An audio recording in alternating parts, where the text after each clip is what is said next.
নমস্কার বন্ধুরা, SM food blog চ্যানেলে সবাইকে জানাই আরও একবার স্বাগত। আজকে আমি তোমাদের জন্য দারুণ টেস্টি ইয়াম্মি একটি রেসিপি নিয়ে হাজির হয়ে গেছি। হ্যাঁ, তোমরা ঠিকই ধরেছ, আজকে আমি তোমাদের জন্য ইয়াম্মি টেস্টি ভেজ পকোড়া নিয়ে হাজির হয়ে গেছি। সকাল হোক বা সন্ধ্যা, এইরকম ইয়াম্মি টেস্টি ভেজ পকোড়া যদি চায়ের সঙ্গে পাওয়া যায় তাহলে কিন্তু আর কিছুই লাগে না, জাস্ট জমে যায়। তো এই রকমভাবে কীভাবে ইয়াম্মি টেস্টি তোমরা ভেজ পকোড়া বানাবে, চলো পুরো ভিডিওটা তোমরা দেখতে থাকো। আশা করছি তোমাদের কিন্তু আজকের এই রেসিপিটা ভীষণ প্রিয় হতে চলেছে। তোমরা শুধু এটা চায়ের সঙ্গে নয়, এটা মুড়ির সঙ্গে কিন্তু মাখিয়ে জাস্ট জমিয়ে খেতে পারবে। তো চলো পুরো ভিডিওটা তোমরা দেখতে থাকো আর আমি তোমাদের জন্য পুরো রেসিপিটা শেয়ার করি। ভেজ পকোড়া বানানোর জন্য সবার প্রথমে আমি এখানে একটা বড় সাইজের গামলা নিয়েছি এবং একটা মিডিয়াম সাইজ বাঁধাকপিকে কেটে নিয়েছি জিরি করে। দেখতেই পাচ্ছ, একই সাথে কিন্তু আমি গাজর, ধনেপাতা এবং পেঁয়াজও কেটে রেখেছি। গাজরগুলোকে খুব সুন্দরভাবে গ্রেট করে নিয়েছিলাম। এবার সেই গ্রেটের গাজরগুলোকে দিয়ে দিলাম আর দিয়ে দিলাম বড় বড় সাইজের 4টে পেঁয়াজ কুচি, খুব সুন্দর করে মিহি করে কুটে নিয়েছিলাম, সেগুলো দিয়ে দিলাম। আর দিয়ে দিচ্ছি 250 গ্রাম ধনেপাতা কুচি। দিয়ে দিচ্ছি ওই যে পেঁয়াজের কলিগুলো হয়, সেই পেঁয়াজ কলি কুটে নিয়েছিলাম 4 থেকে 5টা, সেটাও দিয়ে দিলাম। দিয়ে দিচ্ছি দুটো বড় বড় সাইজের রসুনকে গ্রেট করে নিয়েছিলাম, সেই গ্রেট করা রসুনটা দিয়ে দিলাম।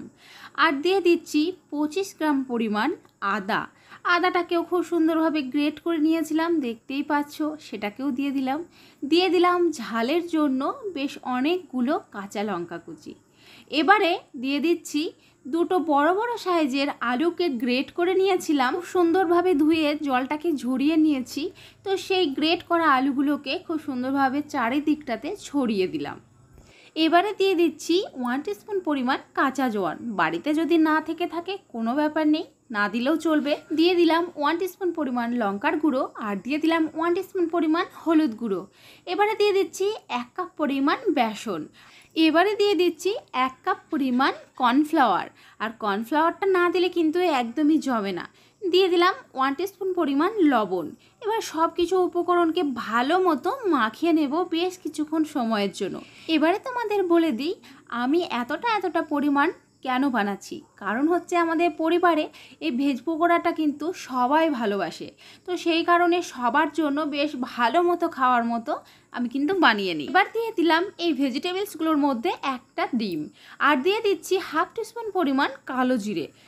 ডিম এবং কালো জিরেটাকে দিয়ে আরও বেশ কিছুক্ষণ সময় দিয়ে ভালো মতো মাখিয়ে নিতে হবে এবং হাত দিয়ে ভালো মতো চটকে নিতে হবে এবং রেস্টের জন্য আমি রেখে দিলাম 5 মিনিটের জন্য। এদিকে গ্যাসটাকে অন করে নিলাম এবং কড়াইটা কিন্তু বসিয়ে দিলাম ওভেনের ওপর।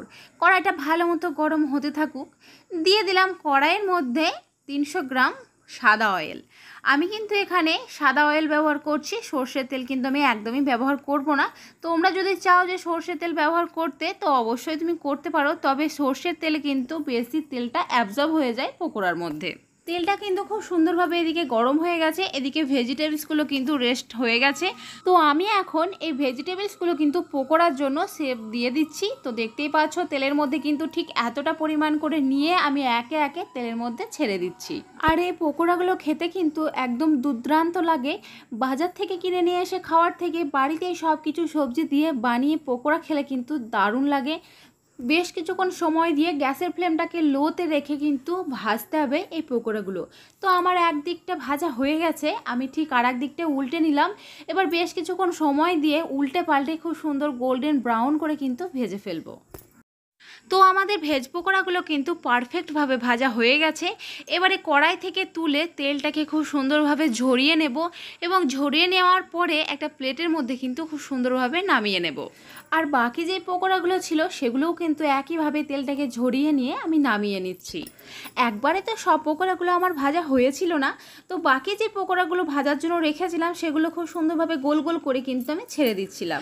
ভিতরটাও কিন্তু খুব সুন্দরভাবে সিদ্ধ হয়ে যাবে এবং ওপরের দিকটাও কিন্তু খুব সুন্দরভাবে গোল্ডেন ব্রাউন কালারও এসে যাবে।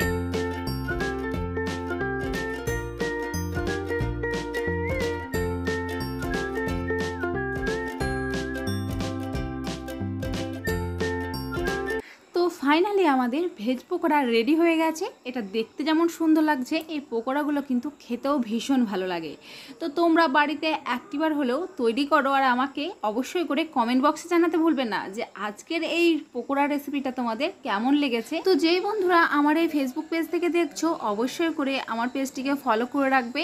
আমার ফেসবুক নামটা হচ্ছে মনি হালদার, আর আমার ফেসবুক পেজটা হচ্ছে SM ফুড ব্লগ। তো তোমরা দুটোই একসঙ্গে পেয়ে যাবে, কারণ আমার জয়েন্ট হয়ে গেছে এটা। আর হচ্ছে কি, যে বন্ধুরা আমার ইউটিউব চ্যানেল থেকে দেখছো এই ভিডিওটা, অবশ্যই করে আমার চ্যানেলটিকে সাবস্ক্রাইব করে রাখবে। তো আজকের মতো টাটা বন্ধুরা, ভালো থাকবে এবং সুস্থ থাকবে। দেখা হচ্ছে তোমাদের সাথে নতুন কিছু রেসিপি নিয়ে।